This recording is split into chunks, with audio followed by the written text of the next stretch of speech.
The weak warmth of the sun barely filtered through the tinted windows of our car as Grant Baker and I drove toward what I had hoped would be a memorable weekend. I, Chloe Davis, a 33-year-old housewife, sat in the passenger seat, my heart racing with anticipation. It was our first wedding anniversary, and while I had reservations about spending it with Grant's family, I couldn't shake the excitement of staying in a luxurious inn. Grant, my husband, was an heir to a wealthy family, a truth that always seemed to cast a shadow over our relationship. While there were moments of tenderness, our marriage often felt overshadowed by the enormity of his family's wealth. As we drove, Grant appeared lost in thought, offering me an absent smile from time to time. The car hummed along the highway as my mind wandered, reflecting on the nature of our marriage. Grant had always enjoyed grand gestures, likely a result of his lavish upbringing. I recalled how he used to tell me stories of extravagant family vacations and lavish birthday parties, but today felt different. It wasn't about the wealth or the celebrations, it was about us, our union, our shared journey. The past year had been a whirlwind of adjustments. We had started our married life in a modest 2-bedroom apartment in the city. While Grant had wanted a bigger house, I had insisted on something smaller, more within our means. I wasn't comfortable with the idea of living extravagantly just because of his family's fortune. Yet, whenever we faced financial strains, Grant's salary seemed to rise just when we needed it, a privilege I could never relate to, but nonetheless appreciated. Our drive was suddenly interrupted when Grant suggested we make a brief stop. "I need the restroom," I said, stepping out into the cool air of the rest area. The wait for Grant felt endless, and just as I began to lose track of time, my phone rang. It was Grant. I was puzzled and answered, assuming he was calling to ask if I needed anything from the store. But his voice, strange and distant, made my heart skip a beat. "Sorry, Chloe, but we've already left. It's a family trip. You should head back home. Maybe do some cleaning." His words struck me like a physical blow. I could hear his family's muffled laughter in the background. Standing there, phone pressed to my ear, the world spun around me. I had been abandoned, left behind at a rest stop. The weight of the reality hit me all at once. I managed to whisper an almost inaudible, "Okay," my voice shaking with a mix of humiliation, anger, and disbelief. Today wasn't just our anniversary, it was also my birthday. The realization that they had taken me on this trip only to leave me stranded was unbearable. I stumbled back into the restroom, overwhelmed by emotions. Once inside a stall, I locked the door, tears stinging my eyes. I was alone, discarded, on a day that was meant to celebrate love. But as I stood there amidst the cold, sterile walls of the restroom, a new resolve began to form. Grant, his family, their laughter, it was unforgivable. I would make them regret this, not just for the humiliation they had caused, but for every moment of neglect and disrespect they had shown me. This was more than just a broken anniversary. It was the end of an illusion, the beginning of my revenge. In the solitude of the restroom stall, my thoughts raced through the past year of marriage. I recalled how Grant Baker's behavior often mirrored the indulgence and entitlement fostered by his wealthy upbringing. Despite his charming moments, there was an undercurrent of detachment from the realities of a life not cushioned by affluence. Our meeting was no fairy tale. It was a calculated match orchestrated by a matchmaking agency, a common playground for the affluent looking for suitable partners. I was an anomaly there, not seeking wealth but companionship. Grant Baker, drawn to my simplicity, pursued me, and soon we were entwined in what I thought was a love match. Marriage, however, unfolded a different story. Grant Baker's ties to his family were stronger than I had anticipated. They wielded an influence over him that often left me feeling like an outsider. Our first instance of discord emerged when Grant Baker casually mentioned dining with his parents, excluding me, a practice that became increasingly frequent. Each invitation he received was an unspoken reminder of my exclusion from his family circle. Friends expressed surprise at Grant Baker's behavior, their reactions shedding light on the abnormality of our situation. "He's not let go of his mother's apron strings yet," one friend remarked, a statement that struck a nerve. It was true. Grant Baker, at 35, still prioritized his family's whims over our marital unity. My mother-in-law's unannounced visits further strained our relationship. Her remarks about my upbringing in a single-parent household cut deep, undermining my mother's sacrifices. Grant Baker's passive acceptance of his family's intrusions and snide comments felt like a betrayal.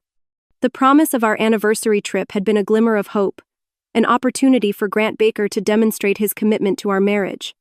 However, his decision to turn it into a family affair was the first sign of my misplaced expectations. Grant Baker's family, with their superficial pleasantry and veiled judgments, was a constant reminder of my peripheral place in his life. But the callous act of leaving me behind was a breaking point. It was a clear message. I was an outsider, a mere accessory in Grant Baker's life, easily discarded. Emerging from the restroom, a new sense of purpose steadied my shaking hands. No longer would I be the passive recipient of their disregard. It was time to reclaim my dignity, to show Grant Baker and his family that I was not a pawn in their game of pretenses. My resolve was further solidified when I called my uncle for help. His shock upon hearing my situation quickly turned to support. "I'll come to get you," he assured me. Gratitude mixed with a renewed determination filled me as I waited for his arrival. As I sat on the curb watching the cars pass by, I realized that this was more than just about revenge. It was about self-respect, about showing Grant Baker that he had underestimated me. It was about proving to myself that I was not defined by their perceptions or treatment of me. This was the beginning of my journey to reclaim my identity, my voice. Grant Baker and his family had ignited a fire within me, a fire that would lead me to paths unknown but surely paths where I would no longer be a mere shadow in someone else's grandiose life. Under the fading afternoon sun, my uncle's car pulled up to the rest area. His expression, a blend of concern and indignation, was a balm to my frayed nerves. "Chloe, what happened?" he asked as I slid into the passenger seat. As we drove away, I recounted the day's events. My uncle listened in silence, his grip on the steering wheel tightening with each word. By the time I finished, the sympathetic frown on his face had deepened. "You know, Chloe," he began, his voice steady, "this might be an opportunity in disguise." His words piqued my curiosity. "How do you mean?" He glanced at me, a hint of a smile playing on his lips. "Do you remember the inn your mother runs in Palm Springs?" Of course I remembered. The inn, nestled in the heart of Palm Springs, was more than just a business. It was a legacy passed down through my mother's family for generations. As a child, I had spent countless summers there, lost in the maze of its lush gardens and elegant halls. It was a part of my heritage, one that Grant Baker and his family knew nothing about. A plan began to take shape in my mind, fueled by the painful truths of my past and my uncle's subtle encouragement. The inn, with its grandeur and history, seemed like the perfect place for my confrontation with Grant and his family. "Uncle, can you take me there?" I asked, my voice steady with newfound resolve. His quiet nod was all the affirmation I needed. As we drove toward Palm Springs, the familiar landscape washed over me, filling my mind with memories.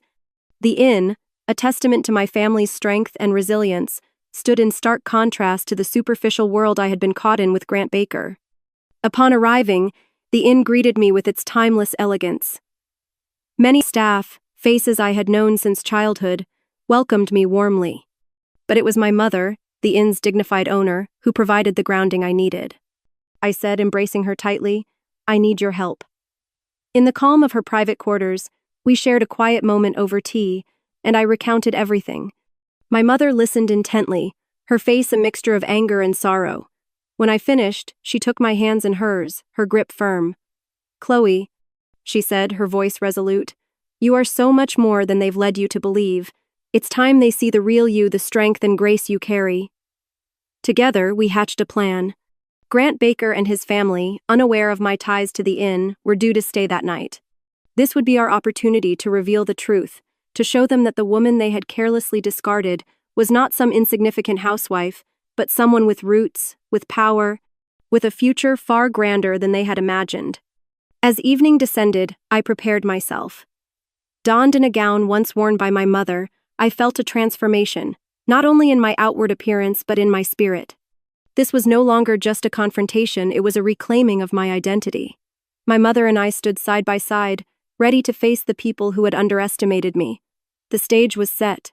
As the doors to the dining hall opened, I stepped into a new chapter of my life, no longer an invisible observer but the author of my own story.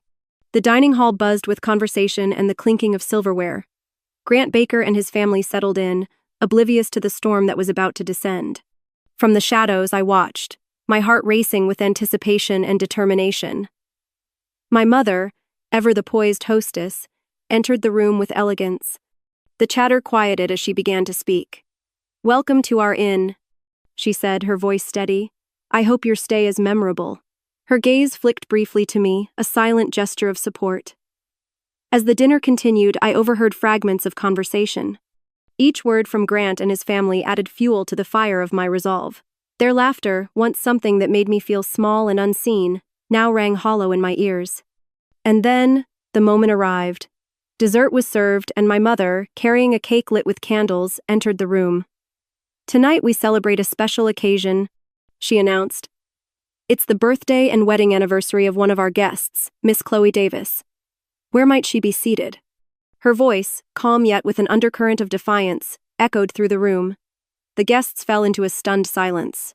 Grant Baker's family looked around in confusion, unsure of what was happening.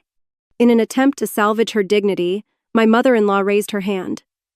"Oh, that's me," she said hastily. "Thank you for the surprise." But my mother's smile didn't falter. Instead, her eyes gleamed with quiet triumph. "I am sorry, but there seems to be a misunderstanding," she said. "Miss Jennings is not just any guest. She is my daughter and the future inheritor of this inn." The words hung in the air, and I felt the weight of them settling over the room like a heavy cloak. This was the moment, the turning point, the unveiling of the truth.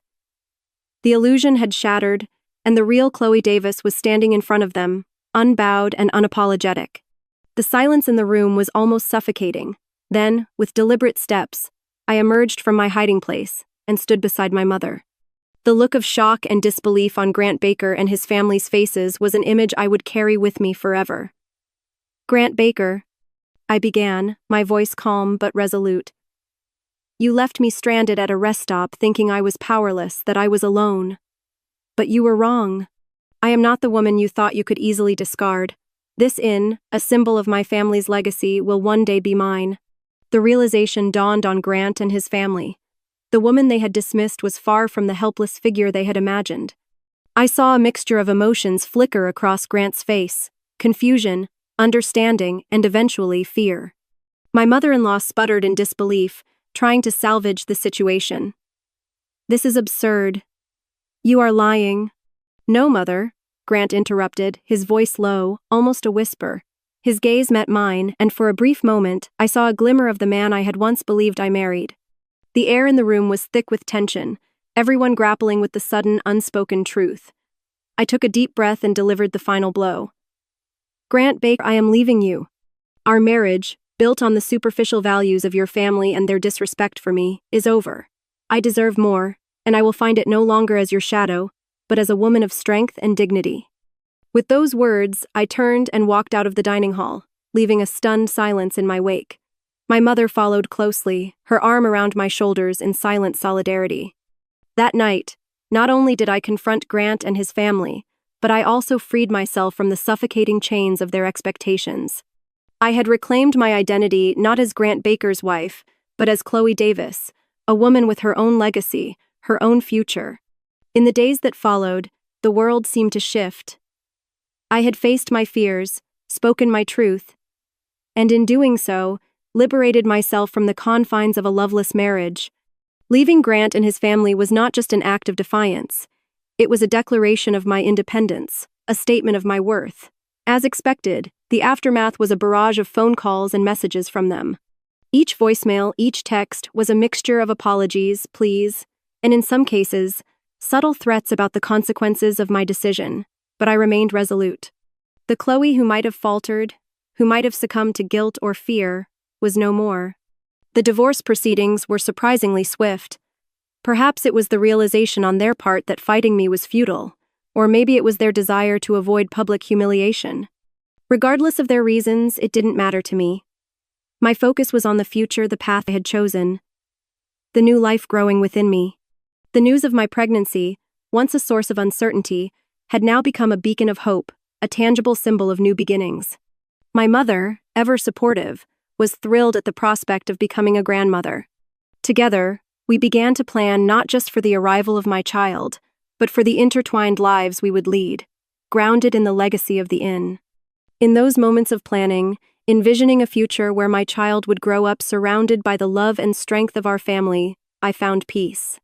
The inn, with its rich history and timeless elegance, would be our sanctuary, It would be a place where my child would learn about resilience, love, and the importance of carving one's own path in life. I also made the decision to reignite my career aspirations. The inn was full of opportunities, and I was eager to incorporate my own skills and passions into its future. Conversations with my mother about potential projects and renovations filled our days, each discussion a step toward a future where I was not just the inheritor of a legacy, but the creator of my own destiny. Grant and his family became a distant memory, a chapter of my past that had ended, leaving behind valuable lessons and a newfound strength. I no longer harbored bitterness toward them. Instead, I chose to embrace gratitude for the experiences that had led me to this point. One evening, as I stood in the gardens of the inn, feeling the gentle breeze and watching the sunset paint the sky in hues of orange and purple, I felt a gentle kick, a reminder of the life growing inside me. In that moment, I whispered a vow to my unborn child, promising love, protection, and a life filled with joy and purpose. This was not the end of a painful chapter. It was the beginning of a new story, one of empowerment, a story of a woman who reclaimed her life and forged a future, not just for herself, but for the new life she was about to bring into the world.